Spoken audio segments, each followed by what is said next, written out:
Hello students. In this session, we are going to talk about non-positivist methodologies. Okay, so one of the most important topic from your chapter 2, we are talking about paper 1 of sociology, chapter 2. We have already completed positivism, so you already know the elements of positivism, and non-positivism is going to be very easy for you. So if you see what all things we have discussed in positivism, we talked about what are the main elements, then it will be very easy for you if you know. We talked about external realities. Okay, so we talked about studying external realities, that means empiricism, right? Positivism was stressing on empiricism. So here when it comes to non-positivism, it will be giving stress on internal aspects. So when we discussed about positivism, as I have told you already, positivism is ignoring certain aspects, right? So it is a partial understanding of reality. It's a fundamental misunderstanding of reality, because social world is composed of meanings, motives, emotions, etc. of the individual. Now if you are not taking those things into consideration, the understanding that you develop, the study that you conduct will be a partial understanding. So internal aspects is considered very important. So when it comes to non-positivist, they are focusing more on internal aspects. So here, internal aspects. So this is positivism. I'm making a comparison so that it will be very easy for you to understand, and then we will explain in detail. I'll give you that standard answer writing format. In that way only I'll give you the answer. Apart from that, I just want to tell you what is the fundamental difference between these two. Okay, so this is non-positivism. Since you know positivism clearly from the last lecture, if you have not attended that session, visit that session and attend that session, and then attend this session.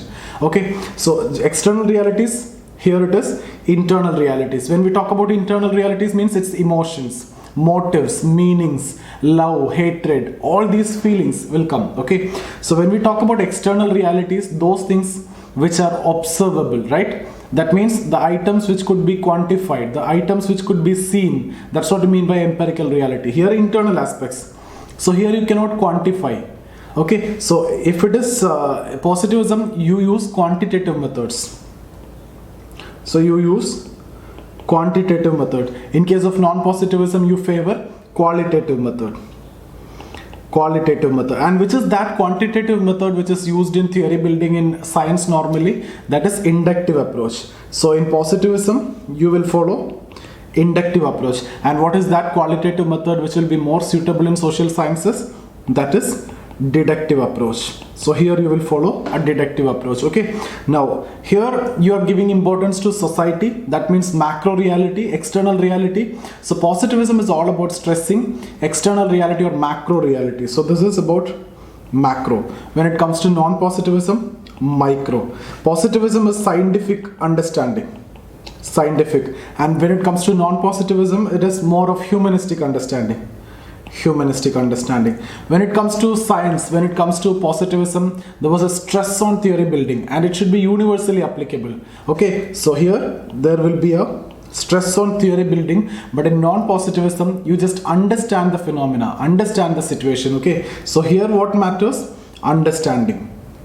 When it comes to positivism, the theory which is made must be testable, and positivism should predict the future course of society. So prediction, all these are elements of positivism, but these testing and prediction etc. are considered distinct dreams in sociology. Okay, or the distinct dreams in non-positivism. For non-positivists, these are not required. Okay, so when it comes to positivism, other important element is we talked about objectivity. We talked about objectivity. When it comes to non-positivism, we will talk about subjectivity. Even the subjectivity is actually accepted. The researcher can incorporate the values and personal biases in case of non-positivism, because you are studying the internal realities and you are studying the human beings who is having consciousness. Okay, so you just need to know this much element, then your answer is ready. Actually, this is what you need to know. Apart from this, you don't want to know anything to write these two answers. Okay, so if the question is about positivism, you will write these are the element of positivism, and as a criticism you will write these are the elements. Now if the question is about non-positivism, you will write these as the elements. So I don't think that you will face any problem, and you should not face any problem if you have this understanding. What you need to do is take your paper and just write down these things, these elements. Apart from that, the notes, I'll give you PDF. You don't want to write down anything. This is a synopsis that you need to have, and this is actually what going to help you in revision. Nothing more is going to help you. You cannot read. See, after the completion, you will have huge notes with you, right? You cannot read everything paragraph to paragraph, sentence to sentence. What you can do maximum is, go through the synopsis. That is what you need to do. And by seeing the synopsis, you should be in a position to connect also. And here, if you study in this way, you will be in a position to connect. Okay, so positivism means, if you see, we have discussed positivism. Positivism is about objective understanding of objective reality. So you are stressing on objective study. So objective understanding of objective reality. Why I'm saying objective understanding of objective reality? Because you are stressing on studying the subject matter objectively. Ensure maximum possible objectivity by using scientific methods, etc., right? And make theories, etc. So you are focusing on objectivity in positivism. And what is the subject matter? External reality, something which can be quantified. So that's why objective reality. So you are studying objective reality and you're studying objectively. That's what you mean by positivism. When it comes to non-positivism, what is your subject matter? Meanings, motives, etc. So that is subjective reality. So subject matter here is objective reality. Subject matter when it comes to non-positivism is subjective reality. You are studying internal aspects. Those are subjective. And how you study? You're not going to make theory. So you are going to study subjectively. It's all about understanding. So positivism is objective understanding or objective study of objective reality. You're studying the objective reality and you're studying objectively. When it comes to non-positivism, you are studying the subjective reality because more meanings, motives, etc. And you are not concerned about objectivity. You are studying subjectively. Personal biases, values, etc. can be incorporated. Okay, so here I will write subjective study of subjective reality. See, here I am writing on the basis of what? One method of inquiry and other subject matter. So if you see here, method of inquiry should be objective and subject matter is also objective in positivism. In non-positivism, method of inquiry also subjective and the study subject matter also subjective. Now, in between, there is another group. So this is positivism and this is non-positivism. In between, there is another group. They are known as interactionist. And here I will be discussing about Weber and Mead, G.H. Mead. Okay, they are known as interactionist because they have elements of both positivism and non-positivism. For example, if you see here from positivism, the changes Weber considered studying internal meanings as the subject matter of sociology. Okay, so there is a deviation from positivism. So deviation is there in the approach of Weber. What Weber saying? Subject matter changed. So Weber saying you study the internal aspects. That is similar to positivism. So for Weber, study what? Internal meanings. So Weber says study internal meanings. This is the subject matter. And Weber says when you're studying internal meanings, you try to establish the cause and effect relationship. You study the human action and the meaning attached by the actor to his action and understand or establish the cause and effect relationship. So when you are talking about cause and effect relationship, what does that mean? Study objectively. So Weber stressing on studying the subject matter objectively. So here Weber stressing on studying objectively by using scientific methods, and he proposed scientific methods also that we will discuss when we discuss about Weber. You don't worry about that. I'm just taking two methods here: ideal types, Verstehen, causal pluralism, causal probabilism. These are the methods which Weber suggested in sociology to ensure objective study. But what you are studying? Subjective reality. So can we say Weber's understanding is objective study of subjective reality? Yes. So Weber's understanding is basically objective study of subjective reality. Why?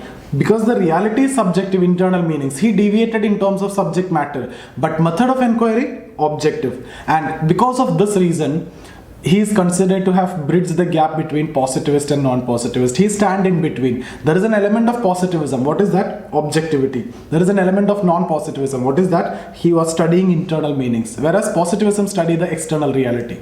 Okay, so when it comes to Weber, there is a deviation from positivism. There is a clear deviation from positivism in terms of subject matter, from external realities to internal realities. But Weber is not a pure non-positivist. What do you mean by pure non-positivist? Subjectivity is also favored, but Weber is not favoring subjectivity. Weber supporting objectivity, that means Weber supporting positivist claim on objectivity, but at the same time, he deviated from the subject matter. So in terms of subject matter, he is non-positivist. In terms of method of inquiry, he is positivist. So Weber is understood as a positivist in terms of methodology and non-positivist in terms of subject matter of sociology. So he is considered to have bridged the gap between the two. So I hope you understood now. So on one side positivism, pure positivism, Auguste Comte, Herbert Spencer, Saint-Simon, all these people we have discussed over there, Emile Durkheim, they favored these things: external reality, quantitative approach, inductive method of theory, macro approach, scientific approach,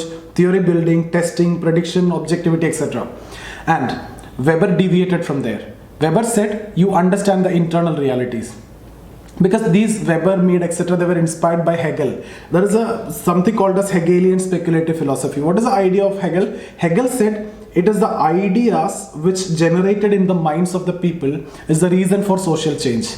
Yes or no? Yes, because now the entire setup of classroom coaching and everything has changed. You are attending the classes. What does that mean? It is because of that ideas of someone, right? Some people have created this platform, so I am able to deliver the lecture through that platform. So that has actually changed the entire setup. You don't want to spend money for attending the classes. You don't want to spend for, traveling expenses. You don't want to spend for hostel, food expenses. So a lot of expenditures are actually saved. Otherwise, in my time and all, when I'm preparing in Delhi, food expenses, hostel expenses, and I won't get homely food, the travel expenses, all the times will go just like that.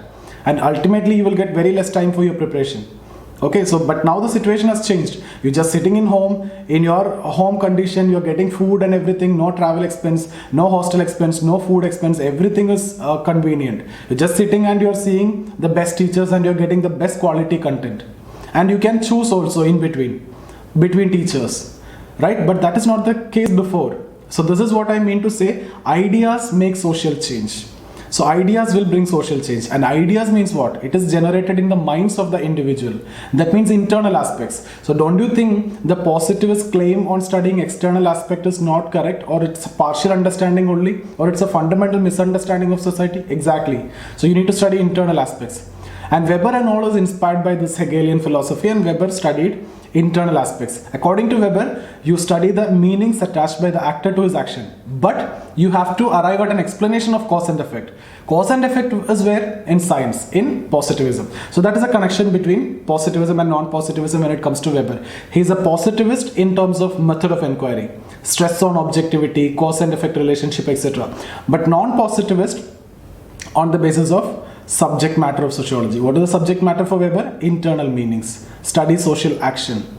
I hope you understood this, okay? So Weber and Mead is considered to have bridged the gap between the two. There is an element of positivism in Weber. But then comes pure non-positivist. They are known as phenomenologist and ethnomethodology. Two pure non-positivist perspectives are phenomenology and ethnomethodology. Phenomenology introduced by Alfred Schutz, we'll discuss that. And ethnomethodology is by Harold Garfinkel. Okay, so this is how you need to study. So everything is connected. This is going to be so easy. At this point, if you are studying this, it may be slightly difficult. But once I complete the thinkers, everywhere we will be talking about positivism, non-positivism. That's going to be so easy for you. Only thing that you need to know is these elements. Positivism, these are the elements. Exactly opposite elements are there in non-positivism. When it comes to Weber, some from positivism, some from non-positivism. So he is standing in between. Some elements from here and there. So he is considered to have bridged the gap between the two. And he is actually, started that deviation. He actually gave, foundation for, movement to non-positivism because he changed the subject matter. Okay, so I hope this much is clear. So let's move on to the PDF and we'll discuss the PDF and then I'll explain ethnomethodology, phenomenology, etc. Okay. So what now? Before that, we always discuss the context. We always discuss the structure of your answer, no? So what is the structure of your answer? First, you talk about the context. So when we discuss about the structure, first you talk about the introduction. So there you will talk about the context. There we will write about emergence of sociology and attempt of initial sociologist. Then you talk about positivism. You can also talk about the criticism of positivism, and that gave way to non-positivism. Then you basically talk about what is non-positivism, and before that you will talk about Weber, Mead, etc. The Interactionist. Okay, there is another group, Interactionist. They are the transition. Okay, then you will talk about the contribution of non-positivism, so contribution. Then we will talk about the criticism, and then you will talk about the relevance, CCR, that formula that we have discussed. So this is how your answer should look like. Context, I don't think you will face any problem. As of now, you can write it. And positivism, you know it clearly. Non-positivism, you change it. Positivism and entire opposite is what non-positivism. Okay, then this part also I'll give you now. This criticism, etc. It is so easy only. So let's move on to PDF and we'll explain it in detail. So non-positivist methodologies. Towards the end of 18th century and the early 19th century, the positivist approach like empiricism, inductivism, naturalism, we have discussed this already in positivism, came to be questioned by an alternative school of thought broadly referred to as idealist. They are the followers of Hegel. Okay, scientists like William Dilthey, Heinrich Rickert highlighted the difference between the natural world and social world. So natural world and social world is different. Natural world is all about based on law of nature. It is all dealing with matter. Social world, it's about internal meanings, motives, etc. So there is a fundamental difference between natural world and social world. So you cannot employ the methods that you are using in natural science or natural world in social world. Okay, so that's what they are saying. They highlighted the difference between natural world and social world. According to them, social world is unique in terms of meaning, symbols, values, etc., which govern it. On the other hand, natural world is guided by the laws of nature. Thus, there are some internal sides which exist in the form of ideas in the minds of individual. This is very important. The famous German idealist George Hegel opined that the social phenomena are the result of ideas generated in the minds of individual. I've told you already. So all the social phenomena, all the big social changes are all related to ideas which are developed in the minds of individual. Facebook, WhatsApp, Zoom, YouTube, Google, all these things, if you take all these, result into social change, and all these are the ideas which are developed by some individuals, right? So Hegelian speculative philosophy. This view was in direct contradiction with the prevailing positivist school. I hope you understood. Now, although in sociology initial perspective used was positivism, but by the end of 19th century an alternative school of thought inspired by idealists emerged, which later on came to be known as non-positivist school or even anti-positivist school. Okay, so this is what that particular sentence.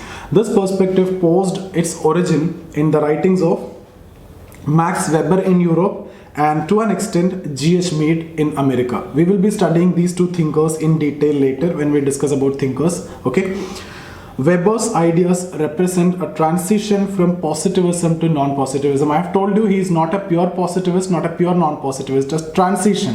What changed? The subject matter changed from external reality to internal reality. But what remained the same? The method of inquiry remained the same. Objectivity. He is stressing on objectivity, cause and effect relationship. That is similar to science.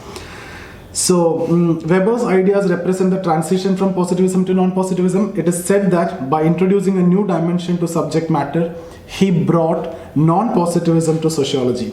Okay, he basically started this trend. According to him, the task of sociology is to study human action and meanings attached by the actor to the action. So how can you establish cause and effect relationship of an action? You go to the individual and you understand the meaning that that individual might have attached to the action. Then you can establish the cause and effect easily. So understand the meaning, that is important. But establish cause and effect, that is also required. Both are required. So objective study of subjective reality. What is positivism? Objective study of objective reality. What is pure non-positivism? Subjective study of subjective reality. Okay. So at the same time, Weber argued that the science of society based on scientific methods. So here you can see that concern towards positivism. Establishment of cause and effect, all these are connected to positivism. Sometimes it is argued that Weber is positivist in terms of methodology, and non-positivist in terms of scope of sociology. So this is the only sentence that you need to be very clear with. Why he is positivist in terms of methodology? Because of his concern towards objectivity, cause and effect relationship, etc. And why he is non-positivist in terms of scope of sociology? Because the subject matter according to him is internal aspects, micro aspects. So you can understand here also objective study of subjective reality. Once you understood this part, then you're done. Okay.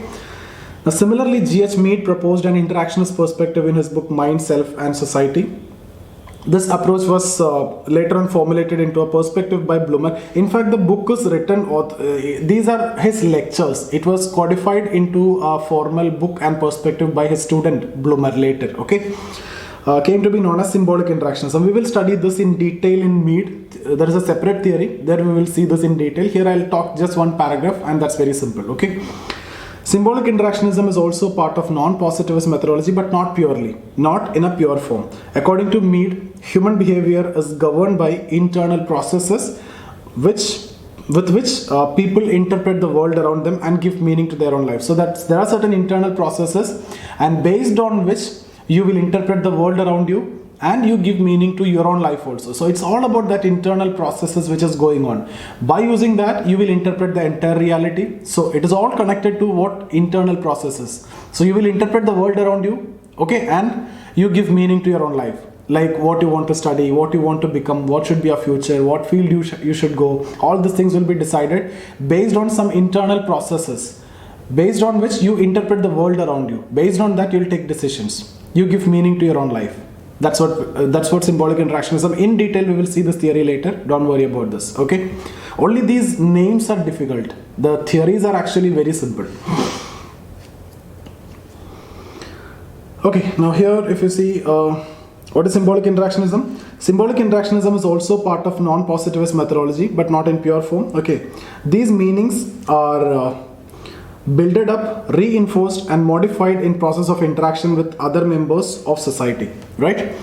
This interaction process is mediated by the use of symbols. It could be verbal, it could be non-verbal, it could be gestures. Okay, that gestures should be verbal or non-verbal. Okay, like actions and the way you speak, all these we will discuss. The Interactionist also did not overrule the use of scientific method. So here also there is a use of scientific method, establishment of cause and effect relation. Thus, an element of positivism exists in symbolic interactionism also. So that's why I've put that in the middle. It is between positivism and non-positivism. Okay, it stands like this, in between. So some element of positivism is there, cause and effect, scientific methods, objectivity, etc. But the subject matter is internal reality. So element of non-positivism is also there. I hope this is clear. Phenomenology. The first perspective to be recognized as purely non-positivist was the phenomenological perspective. Phenomenology represents the most radical departure from the positivist perspective. Okay, so here it is purely non-positivism. This perspective took shape in the writings of Alfred Schutz. Berger Luckman, in their book The Social Construction of Reality, formalized this perspective. Phenomenologists go further than interactionists and they reject the possibility of reducing causal explanation of human behavior. No causal explanation now. Okay, so they reject that possibility. They reject the theory building. According to this perspective, human beings make sense of the world by imposing subjective meanings. So there will be subjective meanings. Okay, and according to this perspective, there is no objective reality beyond these subjective meanings. It emphasizes more on understanding rather than theory building, and the use of scientific method is also minimum. So it's all about understanding a phenomena, not interested in theory building, not interested in scientific method also. Okay, understand. Let's suppose an accident happened here. You as an investigator, you will only try to understand what is it. Okay, you try to understand, you try to comprehend it. There is no use of scientific methods, there is no theory building, etc. So whatever you understood, you will interpret that. That's it. But in case of induction, in case of inductivist method, or in case of positivism, you collect all the data of accidents, you quantify it in terms of numbers, and you will make comparative analysis. You make interpretations by saying that it is because of the turning point, or it may be because of alcoholism, or some bar is there, or you may tell that it is because of rash driving. All these different reasons you may say by seeing the data. Okay, but here that's not the case. What he felt, what he understood is what you're going to say. There is no objective reality beyond these subjective meanings, according to phenomenologists. Now, when it comes to ethnomethodology, Non-positivism is further enriched with the introduction of ethnomethodological approach. Here the emphasis is on understanding the reality in terms of methods, views used by the people in their daily life. So here you use method of accounts. Method of accounts. Method of account means the story that the common man tell to understand a particular situation. So that method is actually used here. For example, like that accident happened here. Okay, the accident happened here and there are people here. People have seen this accident. People had different viewpoints about this accident. And you as an investigator, what you will do? You will ask to this person, you will ask to this person, you will ask to this person, you will ask to this person, and you will ask to a few people. So they will tell you different stories.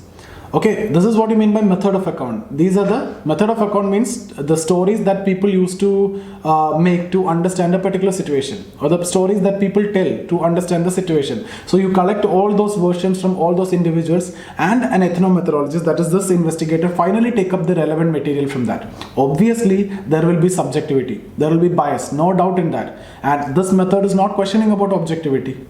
Okay, so it is up to the investigator which information from which person, which story should I take. That's what we mean by method of account. That's what is done in ethnomethodology. So what is the difference between phenomenology and ethnomethodology? In phenomenology, you are directly making their understanding. In ethnomethodology, a detailed account is taken up from the different individuals, and then the phenomenologist will take the relevant information from that.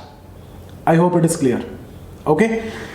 So this approach has been developed by Harold Garfinkel in his book Studies in Ethnomethodology. This approach uses the method of accounts, as I've told you, that is the stories that people tell for the purpose of understanding a situation.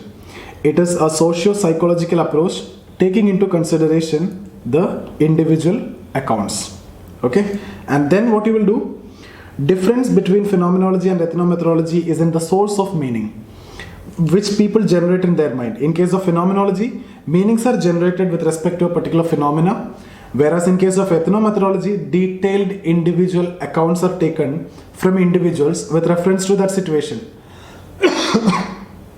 And then ethnomethodologist then takes out relevant material from the detailed individual account. So there can be a bias, personal bias will be there. Now what are the elements of non-positivist research?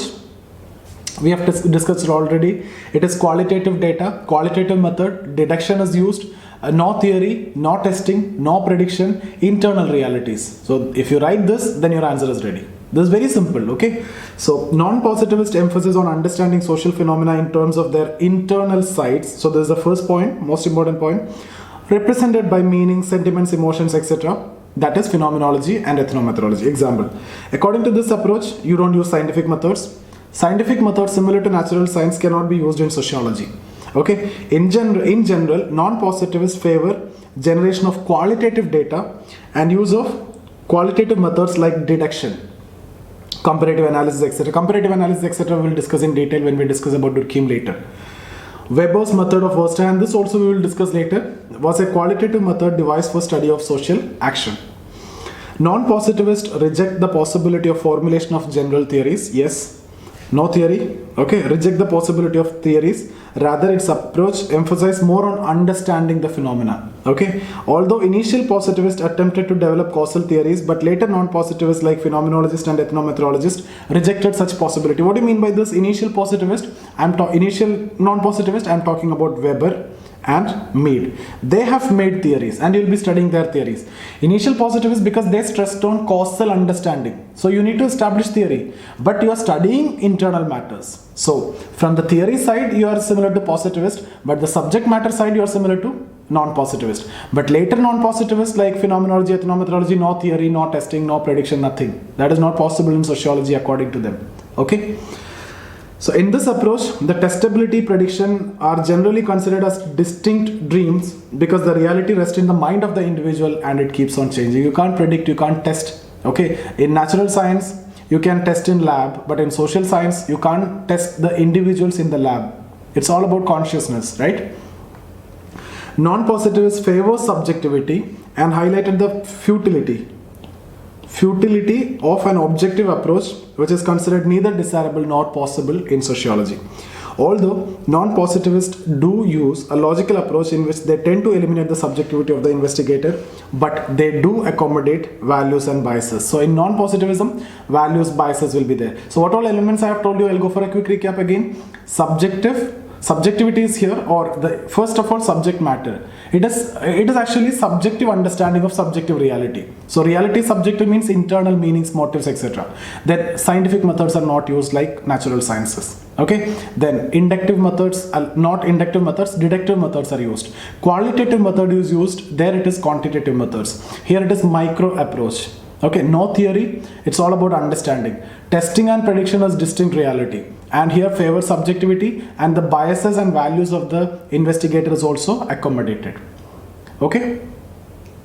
So in this context only, I have told you, Weber said you can ensure objectivity even by incorporating value. We will discuss that when it comes to Weber in detail. So that's done. Then, okay, although non-positivists had enriched the subject matter of sociology and have highlighted more on using humanistic approach in sociological research, still there are criticisms. Now we will move to critical part. Criticisms, okay. So this approach could not resolve the dilemma of subjectivity and objectivity. Still there is a question of subjectivity and objectivity, because different positivists, non-positivists had different opinion on possibility and desirability of objectivity. Because Weber and Mead stressed on objectivity, but later non-positivists didn't stress on objectivity. They said subjectivity is possible. So again, this is just for the sake of writing criticism, we are writing these criticisms, okay. Non-positivists could not develop single methodological principle in terms of quantitative and qualitative data. Some phenomenologists even use quantitative data, even though you are claiming that you use qualitative data, but some phenomenologists use quantitative data for supporting their qualitative research. The research done is qualitative, but you use quantitative data to support that. For example, Cicerel, an ardent critique of quantitative approach, he used various data or numbers in his theory of juvenile justice. Okay, so he used statistical data in his study of juvenile justice. Then this methodology heavily depends on the ability of the investigator. Obviously, if you are taking method of accounts, etc., you will be finally selecting what to take, what not to take, right? So ability of the investigator is very important here. And the application of this method involves huge cost and time. For example, ethnomethodological account can only be generated after a lengthy technical procedure undertaken by a sociologist or a specialist. Non-positivists rely on understanding the phenomena. A number of times research on the same phenomena resulted in different explanations. That is common, right? Because you are studying the social realities. In practice, application of this approach was found more suitable in micro. You can apply this in micro phenomena only, not on large scale. Large phenomena it is not possible, which are more particular and specific. It is difficult to apply in the study of macro phenomena. These are criticisms. In the absence of possibility of theories, use of scientific methods and objectivity, this approach has been accused by some scientists as non-scientific and vague. Okay, these all are for the sake of criticizing, we are criticizing, but true also. Now conclusion. After 1940s, the debate between positivist and non-positivist faded out in the favor of more composite approach using both as per requirement. If you remember when we discussed about scope of sociology, I have told you when Parson came, he actually integrated micro, macro, internal, external, everything. Right? He said exclusivism favored by one is not accepted. Both are required for the complete understanding of society. From 1940s onwards, it is integrated approach, a composite approach. There is no theoretical purity that you need to follow. It is not a pride to say that I am a positivist or a non-positivist. Earlier, that was not the case. Now, researchers use as per his own convenience. Qualitative method means qualitative. Quantitative is good means quantitative. Inductive approach good means inductive. Deductive approach good means deductive. So as per the convenience, the researchers use it. Okay. So there is no such debate now. Famous sociologist has resorted to combination of these approaches rather than sticking to the methodological purities. Moreover, postmodern methodologies use of different sociologists often combine qualitative quantitative methods. Some postmodernists such as David Harvey attempted to use methodologies according to the purpose of research. Depends on the research, you use the methods. Okay, so I hope you understood what all things that we have discussed. Non-positivism, very simple topic. You will definitely get a question. If you have any doubt related to this, you can get in touch with me here. That's my Instagram ID. You join the Telegram channel, you'll get all my videos over there. Apart from that, if you need to talk to me, if you need any guidance related to civil services, optional or GS or essay, anything, if you want to show me your answers, if you want to write answers to me, and if you want that me to get evaluated, or if you need to write test series with me in sociology or any other subjects, you can talk to me, or you can WhatsApp me or Telegram me. This is my number, 9790-892-697 or 98955-77775. Okay, or my Facebook ID is this, ziasafir or Zia IAS. So any of this you can actually get in touch with me. And if you want regular classes or live classes are there for sociology, or online classes are there, for anything you can talk to me directly, or you can message me in any of the social media platform. Okay, so see you guys. Thank you.